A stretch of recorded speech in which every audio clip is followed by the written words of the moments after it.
I do think LinkedIn is here to stay as a business, right? You have to like constantly be staying on top of what's being talked about now. I don't know. The long-term effect of like farming out all the thinking to AI is probably going to make your content worse. You said that LinkedIn is a game and they learn the rules of the game. What are the most important rules of the game? Even if you said something perfect, someone would still may call you an idiot because that's just how the internet works. How do you recommend people to start? Is it just write their first post? I would get started. I always tell people just to get started. Like there's no doubt. All right, I'm here with Alec, the LinkedIn, I don't know, what do you like? Godfather, guru, I don't know. I never came up with a good title.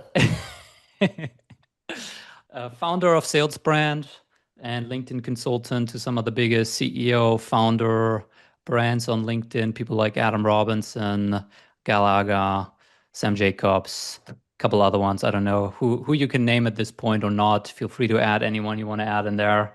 Um, I think the last number that I saw is like you generated like 200 million plus impressions for your clients across accounts. I don't know, something like that.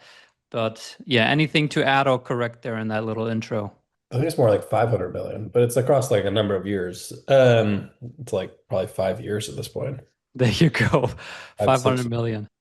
Alec Paul is responsible for roughly half the impressions that LinkedIn ever generated. Uh, I don't think it's that many, but yeah, and we all know the impression distribution is definitely changing. I'm sure we can talk about though. Yeah, I would love to.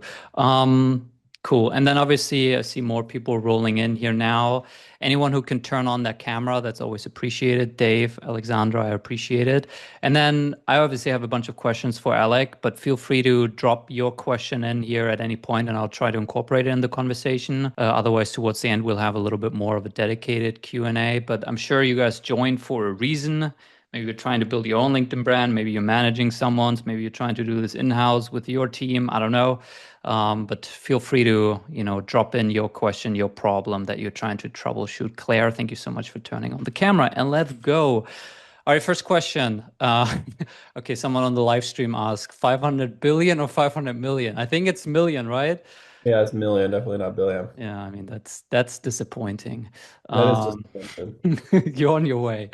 Okay, so you are working and have worked with some of the biggest CEO brands. What's the X factor? Like what differentiates them besides working with you, but what differentiates the ones who are crushing, who are doing really well, um, to the ones who have done it for 6 months and they're dimpling along? Yeah, I mean, I think it's pretty simple. It's like they really buy in, they really buy into it. And, what I always talk about is like LinkedIn is like a game. Like you can't play it for them. Like you can provide like coaching similar to like a, you know, basketball coach or anything like that. Like, but Kobe Bryant is never Kobe Bryant unless he like puts in the work and puts in the reps and spends the time to figure out what's a good hook on their own and like has an opinion on their own and goes and has their own swipe file and sees interesting posts and like spends the time to like workshop their hook and reads books on copywriting. And, I think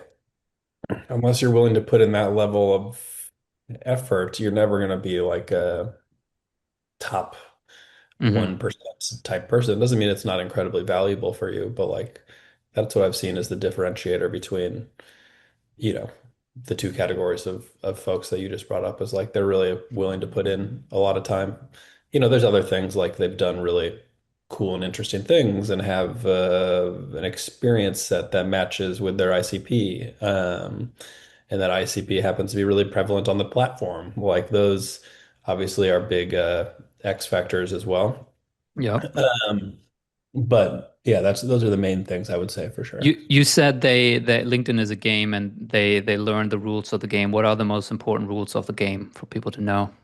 Yeah, I mean, you can go through all the other stuff like the commenting, and you got to send connection requests and whatever, but you're fighting for attention. So like you have to continually think about these ideas that you want to flesh out and spend the time to find the best version of that idea while also, spending the time to figure out how to write good hooks that your audience will respond to, right? And then just put out enough quantity that you have enough at bats that you can kind of take that feedback loop and like you're not publishing into the void. Like you publish and you see it works and you really digest why it worked and why it didn't work.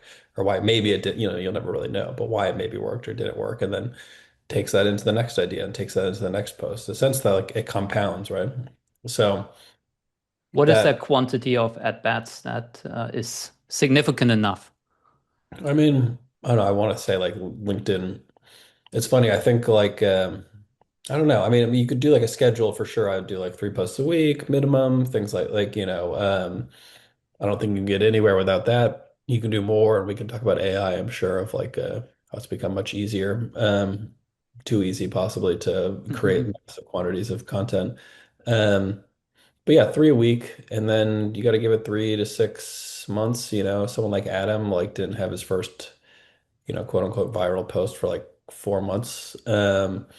And then, you know, Gal has continued to improve and improve over time and get bigger over time. So I mean, I think, you're going to put in hundreds of at-bats to really get this system going. I was trying to think of the other. Yeah, that's about right. So, 100. so if we assume someone is willing to put in that effort and the time and learn, iterate, you said there's a couple other things. Can you tell from the outside whether if someone puts in the work, it is going to work and they're going to be able to have interesting takes? Can you tell from someone's You can CV talk. or I mean, I think the CV you can screen pretty heavily on the LinkedIn resume to be like, okay, what was your positions? Did you start as if it's sales, like did you start as an SDR and then you were an AE and then you were a director and a VP and a CRO and like you've really run the gamut and you have the full breadths of experience at like large companies and companies that had exits and things like that.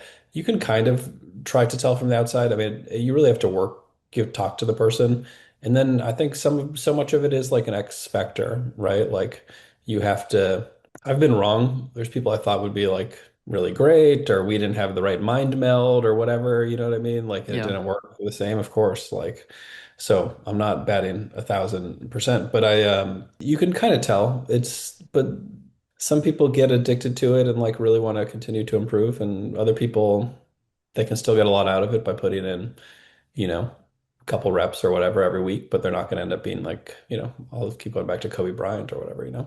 Do you have a dream client right now who is not posting at all on LinkedIn, but who you feel like is a raw diamond?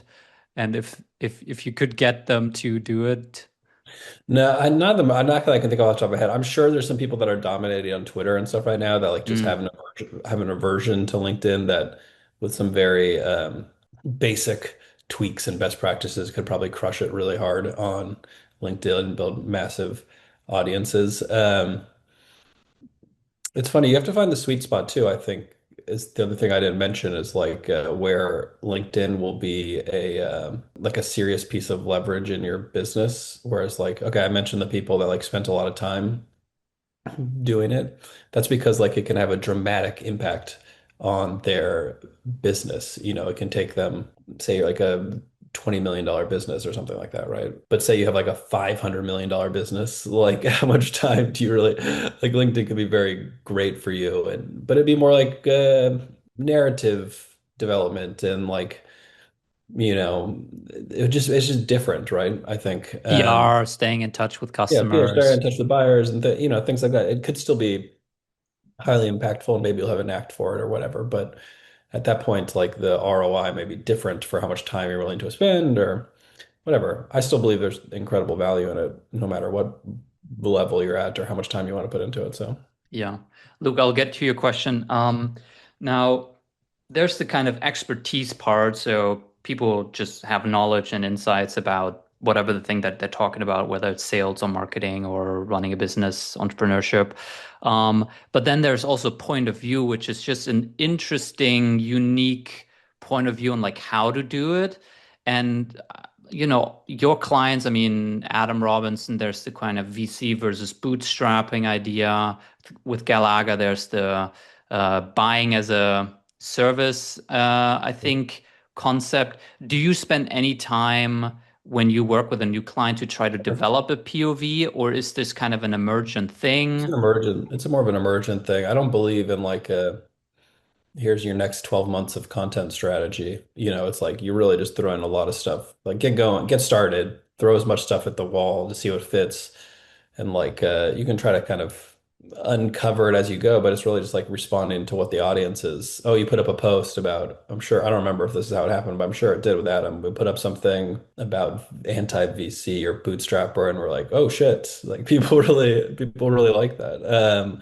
Let's develop that more, and it becomes like character arcs, like you have to continue to develop these new point of views on different topics. I think that's the hardest part about sustaining these things is like Mhm. you need season one, season two, season three. Like you need a new perspective, a new character, a new something new. You can't run, though I know there's some people on LinkedIn who do like this kind of anti-VC bootstrap thing forever. I think eventually it would probably get boring. You need other storylines. But yeah, Well, they I come mean, up naturally more than like let's sit down and do an intake form and figure out what the thing is.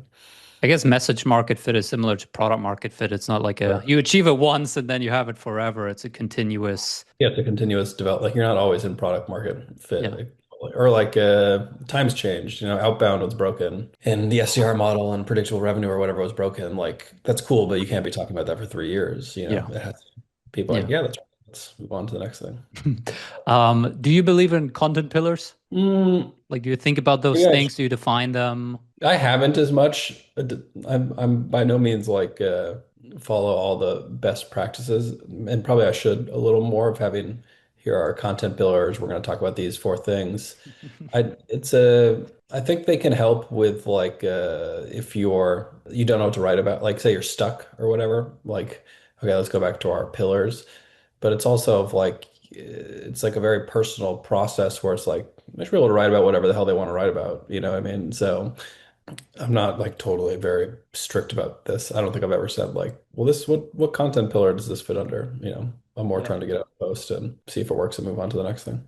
When you work with people, and I'm sure different people have different strength and come in with different, prerequisites, but where do you find yourself more often being able to have an impact, whether that's like a mindset shift or like is it coaching through the hook or like what are the biggest Yeah, lever thing where the you can hooks. have It's a like the hooks. It's like thought partnership. I think people need the executives need space where they can come and explore ideas and we can talk and I can push them through the lens of like what I think works on LinkedIn, like have our big picture narrative in mind, like have my own opinion on what will and will not work for that audience. I think I have an understanding of these specific audiences of like go to market and stuff that helps. Whereas, I haven't done a ton of things outside of like if we were to do healthcare or something like that. I mean, it would be like a steeper learning curve for me to understand. But yeah, I think it's like it's not proper. It's more like producing, as I guess what I came on. It's more like helping them become the best version of it. you're the Rick Rubin Yeah, yeah. Sam of said that one LinkedIn. time, and that was very complimentary, and that's closer to what it is that I think I do. Yeah. Like, do your clients come in with ideas and they're like, hey, Oh, I it was had both. It was both. what if they don't come with an ideas, what are some of the prompts that you found has helped them draw out interesting things? I definitely have my eye on like the what's working and what's not on LinkedIn as far like that's just staying really tapped. I mean, that's the problem with social media as like as a business, right? You have to like constantly be staying on top of what's being talked about now, and it's like a never-ending cycle, which can get exhausting, of course. Like, what are the topics? What are the storylines like over the last week or two that have been talked about? And it's like, do we have a perspective on that? Mm. Or like what's in the news, I think is definitely more of where LinkedIn is going as well versus like, and then you can go back to, the evergreen type stuff of if you're talking about go to market or whatever, break out the different parts between like brand and whatever and just have some things in your back pocket that we could talk about essentially. So it's But kind of like bringing, hey, like there's a lot of disagreements about AI SDRs. People think they're shit. Some people think sure, they're yeah, the yeah. future. Like, what's your take? Yeah, yeah. What's your take? What do you have one?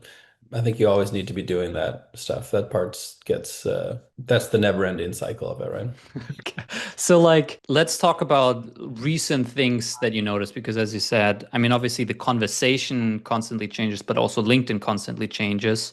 The algorithm, how saturated it is, comment for playbook posts. Yeah. Like, what are some of like the recent? I think the interesting trends. thing that's happening right now is like, it seems like with AI, everyone's going to get their 15 minutes of fame. Like you can get lucky. I've noticed a lot is like you'll read a post that's viral and then I'll go back and look at their profile and there's nothing has gotten over 10 likes or anything like that. It's like because they happen to get the right AI thing to make the right thing over time. It's like you're getting a lot of people that are throwing out a ton of AI content and occasionally they're getting lucky. Mm, Um, and some people are better at it than others. The AI stuff is really interesting. I'll be curious how it evolves and like we all have to be using it, of course, in some way or another. But I'm very like passionate about the I don't know, the long-term effect of like farming out all the thinking to AI is probably going to make your content worse. So how do you balance that with like the efficiency gains it brings? I don't have it all quite worked out yet, obviously. But as far as this other stuff that I'm seeing is like, yeah, a lot of the AI like fake story, like the whole fake story thing is becoming more prevalent. yeah. Where it's like a very dramatic opening of a moment in time of something that happens and then some very well structured and then this changed everything and here's what happened. Like, AI is very good at the structure, right? The narrative arc. Better at that than most things, I think. To the extent where, like, I did a post last week where I actually had a conversation with a CMO and she dropped a couple things and it was supposed to be just a, confidential one-on-one. And I wanted to share a couple quotes from that. Obviously, I had to anonymize it. And someone under the post was like, cool story. I'm betting $100 that this is Yeah, fake. yeah. That's so I don't know what that does to like audience expectations and like we're still like really in the infancy of it and it's yeah, because LinkedIn still historically gives more credibility and juice to more senior executives and with more senior titles. So when a story comes from them, hopefully it carries more weight. I don't know. The thing that's the most interesting I've found about the AI stuff so far is like, or at least I found so annoying. This is not related to anything. This is more of a tangent, but that there's people that I've found that built really great audiences over the last couple of years, like very big, based on like really interesting writing and thinking. And like I used to follow all their stuff. Hmm. Now it's clear they farmed it all out to like a very AI and it's totally lost something. And it's like, now I don't read it and like I don't care as much. And I wonder Yeah. what that kind of experience I had with those people how does that spread out across everyone? I don't really know at this point because like the average consumer is not as like savvy on like they may not pick up on it as quickly or they may not care. I don't know. So Right. I'm very, very curious to see how it all plays out. Yeah. I mean, it does feel like LinkedIn could benefit from some sort of community notes feature. I saw a post recently by CEO, I think CEO of Uplead, like legit guy, I guess, like legit company, and he just completely ripped off someone else's post. Oh yeah, you see that a lot. I mean, that's always been a LinkedIn thing because that's how a lot of it is taught, right? Like it is good. It's like copy. I think like a traditional way of learning this stuff is doing copy work, which is like Yeah, but like go. the literal rip off. I mean, Yeah, yeah. like word for word. I get it if you have like the idea, the concept, and you kind of create your own take on it, but like just copy pasting. I don't know. All right, let's go through some audience questions here. Luke asks, content on a LinkedIn founder brand is often only indirectly related to the product the company is selling, and promotional posts are performing generally worse. How can you make sure to not just get attention, but also funnel that towards business results?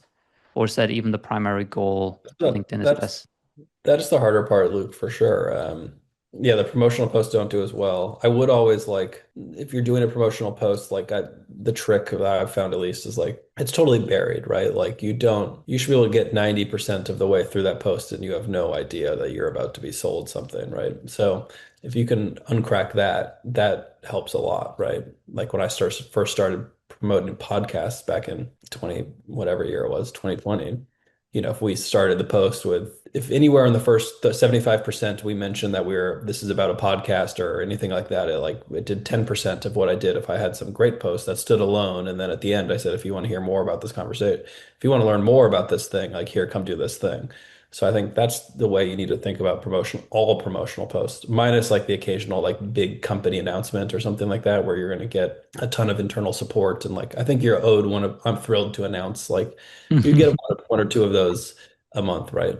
But besides that, if you want to promote something like a webinar or ebook or some new special offer or whatever. It's like just we got to hide it better. Besides that, we get to the, I'm going to make sure not just get to the funnel up. The attention definitely accrues back to the company and the product, but you do need to figure out a way to highlight the pain points and have an interesting point of view about them that your product solves. I think Gal has done that incredibly well, and he's someone to look at about most of his content is about highlights the pain of like kind of the poor sales experience when it's sales first versus buyer first. And that is something their product solves. Like I said, I think Gal has done it incredibly well and is someone I would look to Yeah. try to find but he has a lot of the right factors, right? Like he was a salesperson, sales product, has an interesting perspective, and I mean that's why they built that. They should have it because that should be why they built the product to begin with. You know what I mean? Yeah. They should have that perspective. Yeah, two things. Well, on this kind of promotional post without it being kind of promotional, I've seen some people now almost drop the link not at the very end, but somewhere in the middle or last two-third. Because I think a lot of people, and I do that too, you look at the hook, then you click read more, and then the first thing you do is scroll all the way to the bottom. And then if Sure. you see a link at the bottom, you already know it's going to be promoting something. So you kind of hide it a little in the middle. Yeah, the other one I was going to say, I'm curious. That's why I would love to sometimes see the behind the scenes on things, on the bringing the attention to actual kind of product demand. I see Adam and Gal being a little like two different approaches. Adam is almost like it's purely like let's create attention by create relevant content, interesting content for our ICP, but not like he talks about founder lesson, like books he's read, like the good and bad of running RB2B, but he doesn't really talk about like website identification playbooks that much. And For it's sure. Not as much. I mean, it's also like he's used the company as a character, so right. he can talk constantly talk about it without having to talk about what it does, which I think helps some of that. I mean, we could probably do more of like what the site identification, we could probably do more company type Yeah. content. Yeah, Gal does crushes these like playbook and then it directly ties into, well, that's why you should use Aligned, Yeah. But you yeah, know? that's the ideal way of doing it if you can figure out how to do that. Yeah.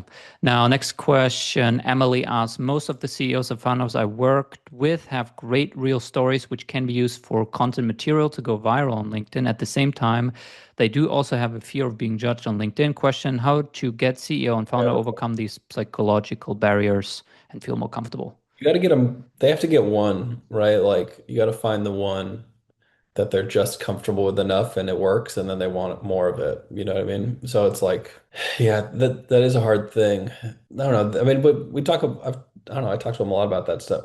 If they're afraid, I'm not typically talking to them, I guess. So I don't have a lot of like recent experience with it. But when I've talked to more groups, is like there is no downside. Like no one is going to remember tomorrow or 3 days from now, unless you're saying something incredibly racist or misogynist. There is no down like there is no downside, I guess, for the most part. Like maybe someone calls you an idiot.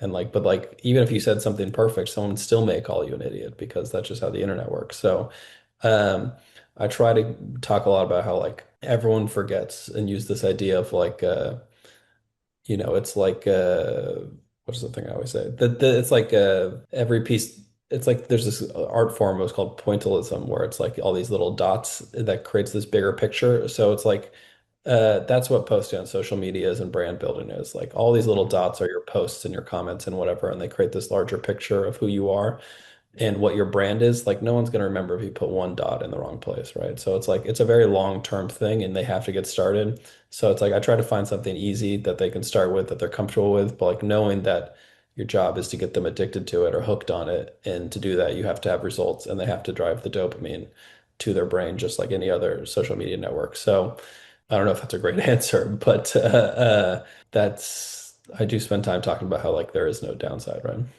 I saw, I think it's a quote, Sam Jacobs said that in a post and it stuck with me. He said, it's impossible to say anything interesting without at least pissing some people off.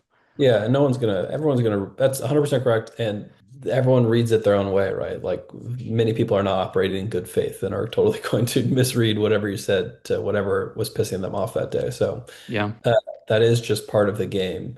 The problem becomes if you have an organization that then sees one negative comment and feels like you need to have a meeting about why this one thing happened and how can we prevent this from happening. It's like, no, you need to accept that this is social media and the new way of kind of doing business.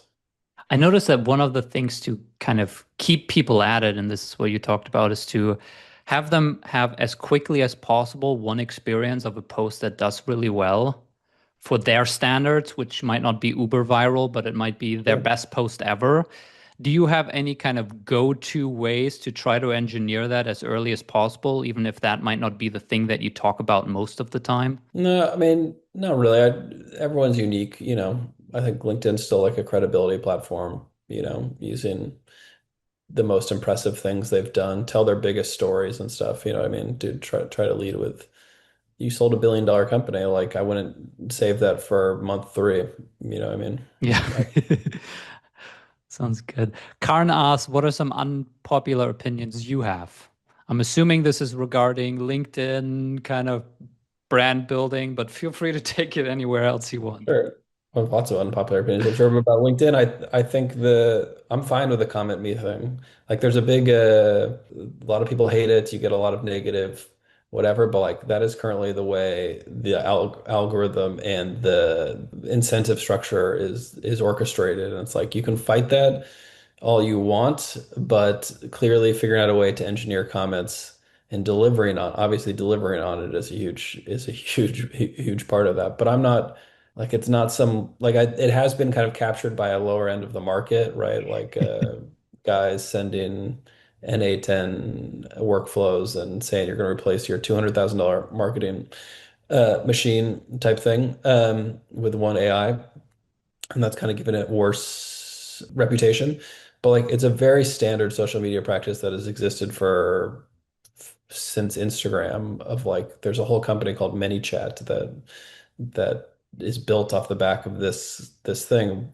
And I'm okay with it. Like I said, I think it's got a recent bad reputation and you do have to deliver on it. And it's a huge pain in the ass because the technology does not exist to automate it within LinkedIn in a way that's safe for your profile.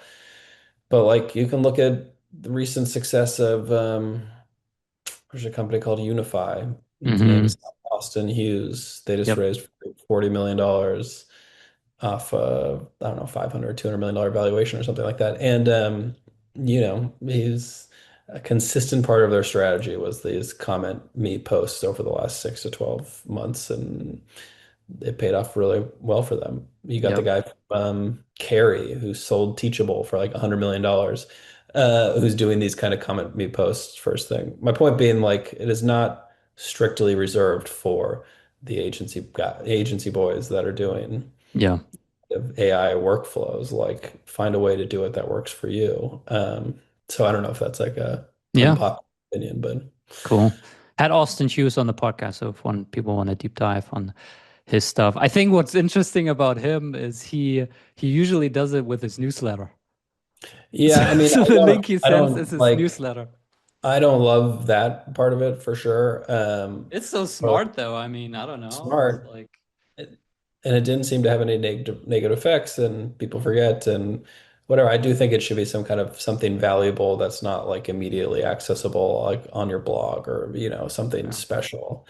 And like those are some of the rules I would put around it. But I've seen people use it for webinars and all kinds of stuff, you know. yeah. Dave asked, outside of posting, commenting, what other tips do you recommend? And, Profile improvements, DMs, all right, etc. Karn had one other question I thought was good. Do you Okay. think personal brand on LinkedIn has a time opportunity? Probably. Like, I think we're still in the golden age of LinkedIn, no matter what the algorithm changes are. I do think LinkedIn is here to stay. I do think they've made some weird decisions recently that I think will change because they can't fight. But it's also like it's an interesting company with like five different companies in it that's has different objectives and things like that. The thing I was referencing is these kind of 3-week old content on the platform. But yeah, I think a lot of people are still coming online with LinkedIn, right? And I still think they like new accounts and they still give them outsized reach. And as it goes more towards interest based versus like network or follower based or whatever algorithm, like even newer accounts will have opportunities to go viral in different spaces, right? Different professions. So yeah, I still think in golden age, but opportunity time window for sure. I don't know what it looks like in 5 years. Plus, I mean, it's the eternal excuse for any platform, I feel like. I mean, YouTube has been around for a long time, and there's still new YouTubers coming up and building massive Sure. audiences in 2025, you know? So, Yeah, I think LinkedIn is here to stay. It's become a pillar. yeah. All right, Dave's question. Outside of posting, commenting, what other tips? Profile improvements, DMs, etc.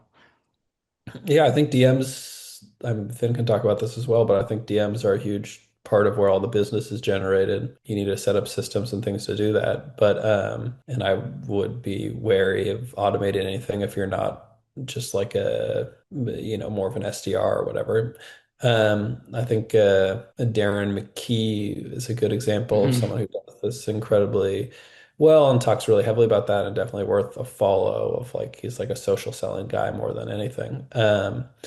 And the DMs improve content performance, they improve relationships, they improve everything. So outside of posting and commenting, DMs for sure. The profile, I think a lot of people like yeah, it can constantly be refreshed and you should treat it like a landing page and you should update it with new offers and new branding and things like that on occasion. But it's very hard to track, right, whether it's working because, yeah, you can kind of track clicks on the featured section and some of the buttons or stuff. But I think most of the people come to your LinkedIn website, LinkedIn, and then will just like, if they like what they see, they'll just type it into Google search bar. So like it's hard to see exactly what's how well it's performing. But yeah, Yeah. trying to think what else? Yeah, the comments, trying different media types, I think is important too. I'll follow up on that in a second. Had Darren McKee on the podcast too. He's awesome. Had a comment 3 days ago on YouTube that his interview with me was the best interview that someone had I haven't watched seen of that one him. yet. I So should watch that. He's good. He's he's been awesome. on here for I mean he knows like he's like very LinkedIn. Like he's very positive, like it's like very positive, very supportive, very about like the community, about the consistency, about putting in the work. He's been very consistent on his message for a long time. Yeah. He also spends 4 hours a day on LinkedIn. He also spends a ton of time on LinkedIn that Yeah. a lot of people don't necessarily have the time for. So Yeah. it's a different game he's playing for sure. He's in the LinkedIn business, you know what I mean? So it's Yeah. different. On the DM, the way I don't know if you think about it differently, but to me, it's all about conversation starters. If you're putting out content, you have all kinds of opportunities to start conversations with people, whether they visited your profile and you can reach out to them and ask how they ended up there. They might be commenting or engaging with your post, and you can reach out about what resonated about that post. Or you could be obviously proactively reaching out cold to prospects, target accounts, and start a conversation that way. You don't want to go for the pitch, but asking a question that hopefully leads to a longer conversation, and that's how you then, build the I mean, relationships further. definitely, and it can take place over a year. You know what I mean? It doesn't don't force something right now, you know. Yeah. How do you think about formats? Like what format to use? Gal Aga does text only. Adam Robinson does mostly text, sometimes video. There's carousels. Do you think it matters? How should people think about it? Yeah, I think I still think it's a text-based platform. Like the experiment with short form video doesn't seem to be going incredibly well. I know there was that like period where you could get really excessive. You'll see people who are like with 5,000 followers say they got a million or 40 million views over the last year or something, which may be Yeah. true, but it's because of what happened with the short form when they were doing those experiments. Or 1 million views with 70 likes on that video. Yeah, that same thing. I think yeah, I like the horizontal video more because you still get the text component on mobile, like the text hook on mobile. Whereas you don't get, I don't know, LinkedIn just doesn't seem set up for me for like based on their needs. They have to have it can't just be a short form platform, right? You have access to the DMs and the Mm, events. recruiting tools and things of that nature. So I haven't seen anyone really, I guess minus Arena, who I think probably you had on the pod at some point, Yep. who's really good with the short form content, and she seems to have the blessing of LinkedIn as well. But yeah, I like image plus text, video plus text has always kind of been the my go-to. Is it still that the video needs to be below 60 seconds so it ends up on the separate feed? I mean, you can look at all these like really high production value videos that like are coming out of YC Combinator and things like that of like a couple minutes long. You can look at the Cluely guys who are doing a lot of interesting video stuff. No, I mean, or just go back to classic Chris Walker stuff where it was like 4 or 5 minutes long. If you have a really interesting text component, I think that's fine. Yeah. Now there is kind of people complaining about reaches down and all of that. What's your take on that? Is that the case? Is it not? What does it mean for people? Do they need to try harder or change anything else? I mean, it definitely seems down. It's not as easy as it once was, or it's like it's like the average ones won't do as well, but the good ones do just as well, type of thing. So I don't know. I can't spend too much time thinking about it because like I just literally have no control over it whatsoever, and there's nothing you can do about it. So I wouldn't obsess over it. It's like we're not going anywhere else. Everyone always talk, no one's going anywhere else. So I guess it's just like it's worth spending a little more time trying to figure out what is working and what's not working and replicating that more than anything. But yeah, it does seem to be generally down. Like you don't get the big pops as easily as you might have before. Like, but I also think they're like always constantly changing things. So I'm of the mind their whole thing towards 3 week old. Oh, I guess that's the other thing. It's like the tail on it. It just doesn't happen as quick either. Like I'll come back like a week later Oh and yeah. yeah, yeah.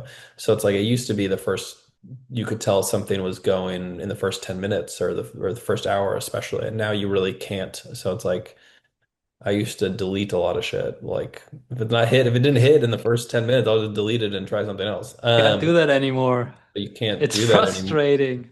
You can't do that anymore because it's going to take 24 to 48 hours for it to figure out whether to keep feeding it. And then with their new changes about like 3 week old content, which I continue to find really annoying as a consumer, right? I find it annoying as a consumer, not as a necessarily as like a producer, right? So, but I don't know. They're always going to make changes and they'll change more stuff when they have new directives. So we'll see what happens. On kind of leaving the platform or looking for alternatives, didn't Sam Jacobs talk about going to TikTok? Wasn't he producing videos for TikTok because he was Oh, shadow banned or Philip something? started. Yeah, he left a joke comment on like a buddy's post and they flagged him for hate speech or something like that. But it was like a joke to his buddy. Yeah. But I mean but I don't think he's made much moves. He's not all in on TikTok. He's still all in on LinkedIn. Yeah. Yeah, yeah. Makes sense. I mean, we kind of talked about it, but not that explicitly. Like what, and this doesn't necessarily only need to be for CEOs or founders, but what kind of things would you be looking at to really, really recommend someone to take LinkedIn seriously? What things would have to be true? What things would you have to see? And then what things would you have to see to be like, yeah, don't even try. Like it's not worth it for you. Like don't worry about it. About whether to try LinkedIn. Like go hard on LinkedIn. Like what ingredients, types of things should be true for them for you to if you were to talk to them, you'd be like, oh yeah, I mean you just need to do it. I mean, whether you like it And I or think hate. B2B is probably easier on LinkedIn. I think B2B, having been in the space or willing to talk about your successes and failures is also, I don't know, it's hard. It's hard because I feel like I could always tell, but now I don't feel like I always can if like whether it's really worth it. I don't know. The question is like, well, who is it actually worth to put in the effort to do this? Is that Yeah. I mean, I think almost everyone to a certain extent like could benefit. Like I've definitely should have been doing this. I don't post very often on LinkedIn. I should have been doing it 2 years ago, but I didn't.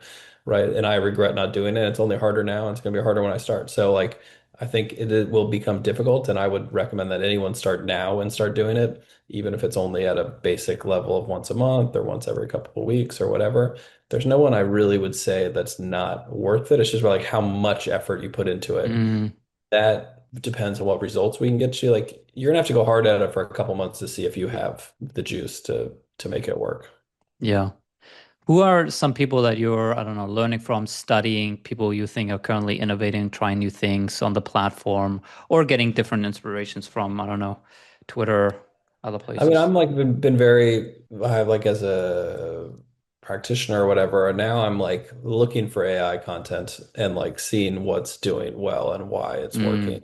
Where my personal line is between like I wouldn't write this versus like the audience really likes it. So, I But like, how do you know? I mean, you're saying you're trying to find viral posts that went viral written by oh, like AI? I've seen new posts and then I'll read it and I'll get a sense of whether this is like I'm just trying to think about like how they could use AI or what part of this was AI and like Mm, what how it worked in their process. And then I'll go back and read a bunch of their stuff and get a sense of like, okay, here's where they started. Like I can see the change of when things changed, right? mm, Um, and I'll just be like constantly consuming a lot of that content. I think the Cluely guys has been very interesting. It's like a nice case study on social media. Um, that fits with like my style, right? Like I really like the attention for like playing the attention game. I think there's probably you got to hand it to them. They've built up a ton of attention very quickly. yep. No matter what you think. So those are the guys I've seen recently that I thought were interesting. For a while, I saw that the icon guy like Yeah, constantly on Kenan. my feed. He somehow, I don't know if I just fell out of that bubble, but I don't think um, he's posting as much. He was doing very well. Yeah, he was doing very well with the like launches. He used a lot of the comment me type stuff as well, and it worked yeah, very yeah. like me plus video plus announcement plus raise a bunch of money. Like that's a very good combination of stuff that is going to work very well for you. Yep. What do your clients care about measuring, tracking? What do they care about? I mean, it's like impressions and views, I think more than anything, probably to start, because that's like the barometer. And then followers. I mean, it's just revenue. I mean, you could talk about Adam has a bunch of stuff where he doesn't really track it. Gal can track signups. Sam, we can track members, so like the more we can get to revenue, the closer the better, right? But you can't have a full picture of it, or like there's a lot of companies that I know like LinkedIn is going to roll out some ways to track organic impressions back to opportunities and stuff. And I think that will make it a lot easier.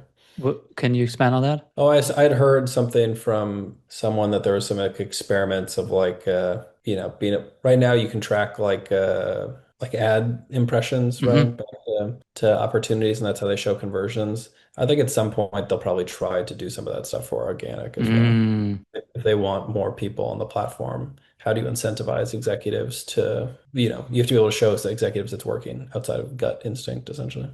Yeah, I did see, I don't know if it's already rolled out or whether they announced it, but the LinkedIn API now will include personal metrics. Which you Mhm. could always get that for company pages and obviously the ad account, but for personal pages, you always had to work with like Shield or other tools to like pull it out with a third party. But now it's apparently going to be in the API, and you can call that and pull it into whatever you want to pull it into, your own internal reports. That makes sense. Let me check the LinkedIn live stream, guys. We'll have Alec here for another 10 minutes ish. So if you want to troubleshoot something, ask him something, now is your time. What are the ingredients for a viral post? I mean, I know it's a little silly question, but you've seen, if you could perfectly predict it, you'd only create viral posts. But in retrospect, or when you look at a post, can you already tell to some extent? Do you have a good intuition now Probably before? harder. I have a better intuition of what will and won't work, but it's not always right. I think it's like you got accomplishment, credibility stuff. Mhm. You've done stuff that's really interesting, or you had great success and talking about how you did it. I think there's story-based content that has some kind of narrative that you're setting up, and then there's like hot takes, essentially, strong opinions. I think those three buckets are probably the most impactful. The stories are I feel like, hardest to predict. They can go either way. If you have a great kind of success that you had and you kind of break down how you did it, the steps, etc., I feel like you can engineer that a little bit more with higher likelihood, but to like write a story or like a conversation recap and try to guess whether that will resonate or not, I feel like is much, much, much harder. No, you have to have some lesson and some arc and some tension, and you need all the good bits of a story, which is more difficult to write than lists. Now, if a B2B exec listens to this and they like it, they're convinced, besides working with you, how do you recommend people to start? Is it just write their first post? Yeah, it's just publish. Like it's just like I don't care. I don't care if it works or like it doesn't. But I found it's way easier to work with someone that's posted a bunch, right? Even if it Mm, doesn't work. So it's just like I would get started. I always tell people just to get started. Like there's no downside to it. Like, yeah, you can do when it get too hung up on going to find some like viral posts and trying to rework them, and like you can do that if you have the energy for it or whatever. But at certain points, like have thoughts and put him out. Oh, you were asked who else was doing good. I thought that the woman at Bain, I'm blanking on her name. I don't know if you know what I'm mm, talking about. mm-mm. Well, Bain, the I'll, consulting company? yeah, there's a woman at Bain who's doing Oh, incredible. interesting. Um, but she has some like interesting hot takes, market commentary, whatever, that I think works really well. Sorry, I No, just, like that she's was a doing very well. long-winded in the The back of your head, long-winded, but I just remembered. marinating on it. Yeah. Yeah, Um, start. I don't think there's any down. Like I said, that's the thing. There's no downside. You have to commit to it. You can get support systems around you to figure out coaching and best practices or take a course, though executives don't typically take courses like that or right. join cohorts or bring in someone from the marketing department to help kind of be a sounding board for you. But you got to start publishing and then just continue to improve on it like a little bit every day. What would you say is a good, amount to commit to? Is it like three posts per week for at least 3 months and then take a look, or longer, Like shorter? I mean, you could do twice a week for a month, and you'll have an idea whether it's working or not.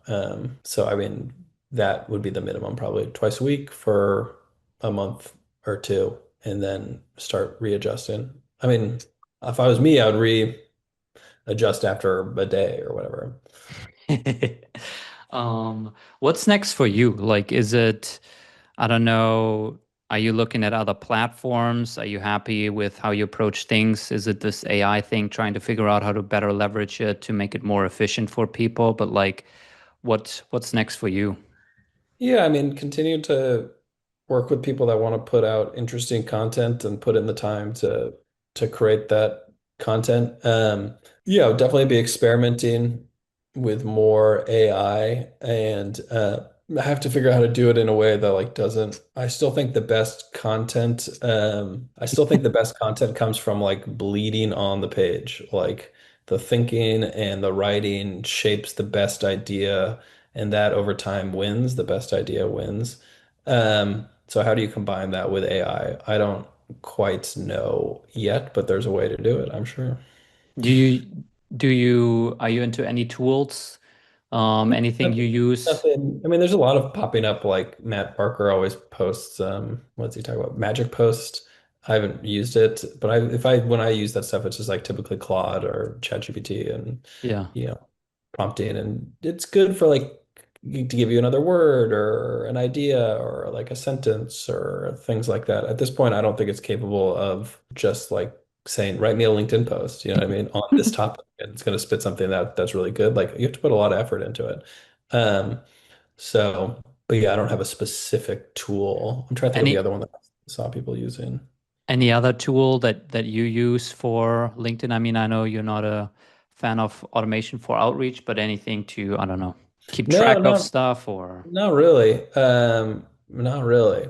Uh, I try to like avoid all the tools because I don't want to plug anything into the platform. So it's hard to use anything at this point. What's some of the ones that what about you? What are you using? I mean for outreach, I like HeyReach. They have a They pretty reach, yeah. decent I mean, like API, but running into some limits there. I mean, we it's use interesting. Shield for analytics, nothing crazy.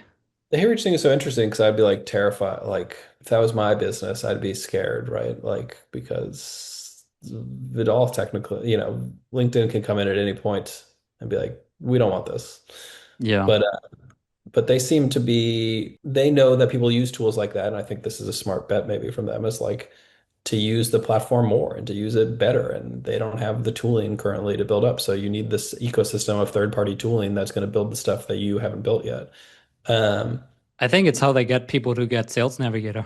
yeah, That it could be it's how they just get people to get sales Navigator. Exactly. So it's like there does seem to be some symbiosis there. So that like that yeah. works.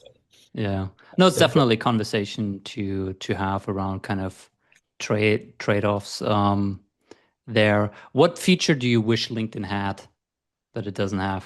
Yeah, tracking organic impressions similar to the way they did ads would be really beneficial. I know the technology exists and they have it, I'm sure. The inbox, a lot of people are using Condo, I've heard a lot Mm-hmm. about. Inbox is pretty unmanageable.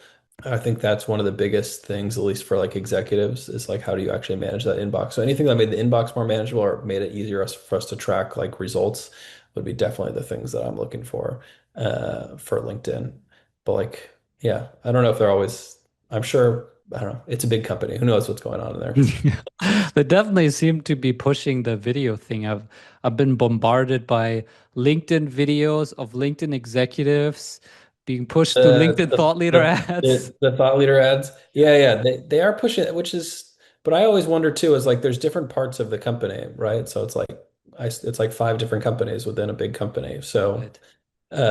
who wants what and when and like who's actually in charge of what, I'm not ever really Mm, clear. The video thing seemed to like even if you look at their CEO, Ryan, like he's not doing short form videos, he's doing like horizontal. mm, uh, like videos, so which wouldn't appear in the LinkedIn feed. So I'm right. curious if that similar to how they did the remember when they had like fleets or stories or whatever? Do you remember them? Hmm. I Like like them. I like them. I would like to have them back, but I do wonder what happens with the short form video because yeah, I think it'll be really my impression at least is like you want really high quality. You talk to some people on LinkedIn, it's like you want really high quality thought leadership from like really serious executives and things like that. And like they're not whipping out their camera for the most part, right? So yeah, the people that tend to dominate the short form feed are the TikTok day the in a life creators, yeah, and create professional creators. So it's like, yeah. where do you want the platform to go? Like what's most important and how do you balance those two things? Which I think I'm sure is very difficult to navigate. All right, last question from the live stream. Actually, Guy Alvarez asked, "What is your opinion on LinkedIn newsletters and articles on LinkedIn?" Yeah, I don't use that. I've seen some do well. Like we spent some time at some point back in the day, like building a newsletter, and it's like it just doesn't get the distribution I want. So it's like I put all of effort into posts, like posts over everything. I would ignore the newsletter. I wouldn't use the articles, drive them off site, figure out a way to write like a really compelling post, and then drive them off site somewhere if you need to. But yeah, what about you, Finn? I don't use any of that stuff. Yeah, but I also haven't really played around with it, to be honest. Some Like, people do. The whole thing with the newsletters, you can get every new connection can get invited to it or yeah, it's like an easy way to get some initial, I don't know, 1,000 subscribers or something. yeah, but I don't think the open rates are huge from what I've seen, though. Um, I'm Yeah. sure someone out there is doing it well. All right, people are already networking in the comments. Marika said, I have to run. Thank you guys. If anyone wants to connect, I'm a Gen Z that's actually super active on here. Dave dropped his LinkedIn. Mari dropped his LinkedIn. There we go. All right. We'll wrap up here. Alec, thank you for your time. I know you're Yeah, of busy. course. Thanks for having me.